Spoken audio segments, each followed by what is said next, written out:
Hello everyone, उम्मीद करता हूँ आप सब लोग बहुत अच्छे होंगे। 2025 में पूछा गया क्वेश्चन है और 2025 का हम सेट जो डिस्कस कर रहे हैं वो आई वाई कर रहे हैं। इससे पहले हमने सारे सेट डिस्कस कर लिए हैं। ये क्वेश्चन कह रहा है कि फलन है एफ एक्स जो आपको स्टेप फंक्शन दे रखा है और एक्स बराबर 1 पर आपको सतत उसकी चेक करनी है या नहीं है। चलिए, क्वेश्चन तो बहुत आसान है, लेकिन थोड़ी सी बात सोचने की ये है कि इतना बड़ा क्वेश्चन आपको दिया गया है सिर्फ मात्र एक नंबर में, तो थोड़ा सा यहाँ कंफ्यूज भी हो जाते हैं कि यार इतना बड़ा क्वेश्चन एक नंबर में दिया गया है और इतना बड़ा पेपर होता है मैथ का कि हम सारे क्वेश्चन कैसे अटेम्प्ट कर पाएंगे।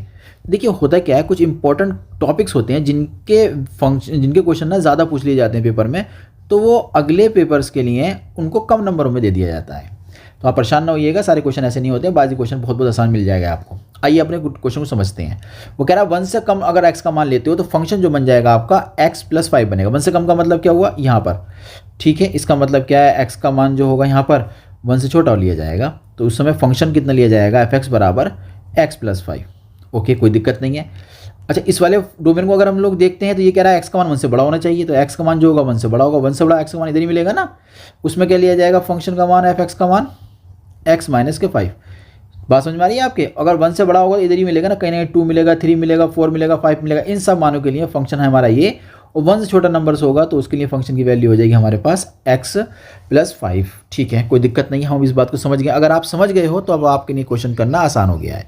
x बराबर 1 पर आप काम करिए। x बराबर 1 पर अब बात करेंगे तो x का मान 1 कब है, तो x का मान 1 यहाँ है, तो फंक्शन कौन सा लिया जाएगा, ये वाला। तो यहाँ पर x का मान 1 रख दो, 1 + 5। तो कुल मिलाकर f1 का मान आपने निकाला, वो आ गया आपका 6। एक काम तो आपने यहाँ कर लिया, वैल्यू ऑफ द फंक्शन आपने कर लिया यहाँ पर फाइंड। अब बात करते हैं हम लोग आगे। अब बात करेंगे लेफ्ट हैंड लिमिट कैसे निकाली जाती है। तो वो होती है 1 - के 0, यानी जिस पॉइंट पर आप चेक करो उसमें 0 को लेस कर देते हैं। फॉर्मूला बनता है इस तरीके से, ठीक है, 1 - का h। अब मुझे बताइए थोड़ी सी बात देखकर कि ये 1 - h का मतलब क्या है। 1 - h यानी कि 1 से कम कह सकते हैं ना, क्योंकि 1 में से कोई पॉजिटिव नंबर आप लेस कर रहे हो तो इसका मान जो निकल कर आएगा 1 से कम आएगा। 1 से कम का मतलब ये वाला रिजल्ट लेना पड़ेगा आपको। x का मान 1 से कम तो यहीं आ रहा है ना, तो ठीक है, आपको ये रिजल्ट देना पड़ेगा। तो क्या करेंगे आप, जहाँ जहाँ x है वहाँ कितना लिखना है, 1 - h।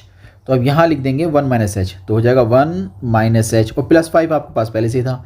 तो फाइनली आपने इसका रिजल्ट निकाला और आपको मिला यहाँ से 6 - h। अब इतना हो जाने के बाद आप क्या करेंगे, लिमिट लगा देंगे। अब लिमिट जैसे ही लगाएंगे 6 - के 0 हो जाएगा, तो 6 बचेगा आपके पास। ठीक है, कोई दिक्कत नहीं है, हम यहाँ तक बात समझ गए हैं। अब किस पर काम करना है हम लोगों को, राइट हैंड पर करना है। तो राइट हैंड लिमिट फॉर्मूला क्या होता है, जहाँ आपने माइनस लगाया है वहाँ पर आपको लिखना पड़ेगा बस प्लस। ठीक है, हम इतनी बात भी समझ गए, जहाँ पर माइनस लगाया वहाँ पर लिखना पड़ेगा प्लस, तो फंक्शन बन जाएगा 1 + h। अब क्या ये कह रहा है साफ साफ कि 1 + h का मतलब है कि 1 से बड़ा x का मान क्या होगा, 1 से बड़ा। तो 1 से बड़ा किस में आ रहा है, देखो 1 से बड़ा आ रहा है, ये देखो x का मान 1 से बड़ा। तो इस वाले केस में कौन से लिया जाएगा, ये वाला x - 5 वाला। तो ठीक है, हम समझ गए हमें कौन सा फंक्शन यहाँ लेना है। तो 1 + h - के 5। तो कैलकुलेशन जब आप करेंगे तो आपको रिजल्ट मिलेगा बड़ा ही प्यारा, यहाँ से h - ये दोनों लेस हो जाएंगे, मिलेगा -4।